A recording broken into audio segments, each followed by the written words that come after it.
নমস্কার বন্ধুরা, বংটাচ কুকিং এ আপনাদের স্বাগত। আজকে আরেকটা রেসিপি নিয়ে চলে এসেছি, সেটা হলো সবার ফেভারিট ম্যাগির রেসিপি। আজকে দেখাবো কিভাবে কোনো রকম স্টিকি ভাব ছাড়াই নুডলসের মতো ঝরঝরে ম্যাগি কিভাবে বানিয়ে ফেলতে পারবেন। আর এই ম্যাগির রেসিপি বানানোর পর গ্যারান্টি যে আপনারা আরও কয়েকবার বানিয়ে খাবেন। তো আজকে আমি নিয়ে নিয়েছি এখানে 200 গ্রামের মতো পনির, আর সেই পনিরটাকে আমি একটু কিউব করে কেটে নিলাম। এই কিউবের সাইজটা আপনারা আপনাদের পছন্দের মতো করতে পারেন। এখানে আমি 1 ডেকচি জল গরম করে নিয়েছি, তাতে 1 টেবিল স্পুনের মতো তেল দিয়ে দিলাম। খুব ভালো করে যখন জলটা গরম হয়ে যাবে তখন আমি এতে দিয়ে দিচ্ছি 2টো ম্যাগি। এটাকে ভেঙে এরকমভাবে দিয়ে দিচ্ছি, আর এটাকে হাই ফ্লেমে কিছুক্ষণ বয়েল করে নেব। মাঝে মাঝে এটাকে আমি একটু নাড়িয়ে দিচ্ছি। নাড়াতে নাড়াতে 5 মিনিট এটাকে আমি ভালো করে বয়েল করব। মাঝে একবার একটু করে দেখে নেবেন, এটাকে যখনই সিদ্ধ হয়ে যাবে এটাকে কিন্তু জলটাকে ড্রেন আউট করে নিতে হবে। আমি একটা এরকম পাত্রে স্ট্রেনার নিয়ে নিয়েছি, আর এতে আমি এইভাবে ম্যাগিটা দিয়ে দিচ্ছি, এতে যাতে একটু জল না থাকে। এবার আমি ফ্রিজের ঠান্ডা জল দিয়ে এটাকে ভালো করে ক্লিন করে নিচ্ছি। এটা ভালো করে ক্লিন করে নিলে এতে আর স্টিকি ভাব থাকে না, এটা একদম ঝরঝরে হয়ে যায়। এটা এইভাবে বানালে আপনারা বুঝতেই পারবেন না এটা ম্যাগি না নুডলস। যাই হোক, তো এটা ভালো করে ধোয়ার পর গরম ভাবটা চলে যাবে যখন, তখন এতে আমি দিয়ে দিচ্ছি 1 টিস্পুনের মতো হোয়াইট অয়েল, দিয়ে ভালো করে মাখিয়ে নিচ্ছি। এটা আরও ঝরঝরে হয়ে যাবে। এবারে আমি পনিরের যে প্রিপারেশন সেটা বানিয়ে নেবো। এখানে আমি 1 টেবিল চামচের মতো ময়দা নিয়েছি, আর 2 টেবিল স্পুনের মতো কর্নফ্লাওয়ার নিয়ে নিচ্ছি। আর এতে আমি দিয়ে দিচ্ছি সামান্য লঙ্কার গুঁড়ো, আর দিচ্ছি রসুন বাটা, আর দিচ্ছি স্বাদ মতো লবণ। এতে আমি সামান্য জল দিয়ে একটা থিক ব্যাটার বানিয়ে নেব।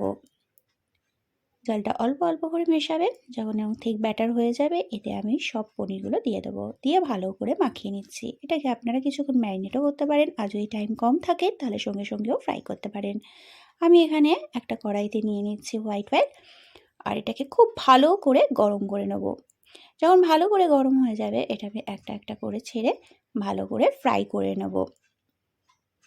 এই পনিরটা ইটসেলফই খেতে খুব ভালো লাগে, বাচ্চাদেরও খুব ভালো লাগবে আর বড়দেরও খুব ভালো লাগবে। এটাকে 4টে সাইড খুব ভালো করে লাল করে ভেজে নিতে হবে। 4টে সাইড খুব ভালো করে যখন ভাজা হয়ে যাচ্ছে আমি এটাকে সাইড করে তুলে রাখবো। দেখুন খুব সুন্দর একটা রং এসে গেছে। এবার এটাকে সাইড করে রেখে দিচ্ছি। এইভাবে আমি বাকি পনিরগুলোও ভেজে নিয়েছি। এগুলো খুব ভালো করে ভাজা হয়ে যাওয়ার পর আমি এটাকে সাইড করে রেখে দিচ্ছি। এবার ওই পাত্রে আমি দিয়ে দিচ্ছি 1 টেবিল স্পুনের মতো রসুন কুচি, আর তার সঙ্গে একটা লঙ্কা কুচি, আর এতে দিয়ে দিলাম 1 টিস্পুনের মতো আদা কুচি। এটাকে দিয়ে আমি ভালো করে তেলে নেড়ে নিচ্ছি। যতক্ষণ না একটা সুন্দর গন্ধ আসে এটা তেলে ভালো করে নাড়তে হবে। যদি বাচ্চারা ঝাল পছন্দ না করে তাহলে লঙ্কা কুচিটা বাদ দিতে পারেন, তবে এটা দিলে খুব সুন্দর একটা স্মেল আসে। এবারে এতে আমি এক এক করে দিয়ে দিচ্ছি স্প্রিং অনিয়ন। এটাকে দিয়েও একটু সামান্য নেড়ে নেব। এই স্প্রিং অনিয়ন দেওয়ালে এটা খুব সুন্দর একটা গন্ধ ওঠে। আর এতে আমি একটা সবুজ ক্যাপসিকাম খুব ছোটো ছোটো করে কেটে নিয়েছি। এখানে ভেজিটেবলসগুলো আমি খুব ছোটো ছোটো করে কুচি করে নিয়েছি, এতে খেতে টেস্ট খুব ভালো হবে। আর এতে আমি পেঁয়াজ কুচিও দিয়ে দিচ্ছি, আর তার সাথে দিয়ে দিচ্ছি গাজর কুচি। এখানে আপনারা অন্য কোনো ভেজিটেবলসও অ্যাড করতে পারেন। এগুলোকে দিয়ে আমি মোটামুটি হাই ফ্লেমে ভালো করে ভাজবো। ওভার কুক এটা হবে না। এই সময় ফ্লেমটা এটা বাড়িয়ে দিয়ে আমি এটাকে ভালো করে ভেজে নেব। সামান্য যখন রং ধরবে তখনই বুঝতে হবে এটা হয়ে গেছে, কারণ এগুলো যখন আমি খুব ছোট ছোট করে কেটেছি, খুব বয়েল না হলেও চলবে, এটা এমনি আপনার রান্না করতে করতে কুক হয়ে যাবে। এবার এতে আমি দিয়ে দিচ্ছি 2 টেবিল চামচের মতো টমেটো সস। এখানে দিচ্ছি 1 টেবিল চামচের মতো চিলি সস, দিয়ে দিচ্ছি 1 টিস্পুনের মতো সয়া সস, আর 1 টিস্পুনের মতো দিয়ে দিচ্ছি ভিনিগার। এখানে আপনারা কিন্তু আপনাদের স্বাদ অনুসারে সসের পরিমাণ কম বেশি করতে পারেন। আর এখানে আমি স্বাদ মতো লবণ আর 2টো ম্যাগির মশলার প্যাকেট দিয়ে দিচ্ছি। দিয়ে এগুলোকে খুব ভালো করে মিশিয়ে নিতে হবে। এটাও হাই ফ্লেমে করতে হবে। মশলাকে খুব ভালো করে মিশিয়ে দেওয়া হয়ে গেলে দেখবেন একটা সুন্দর স্মেল আসছে।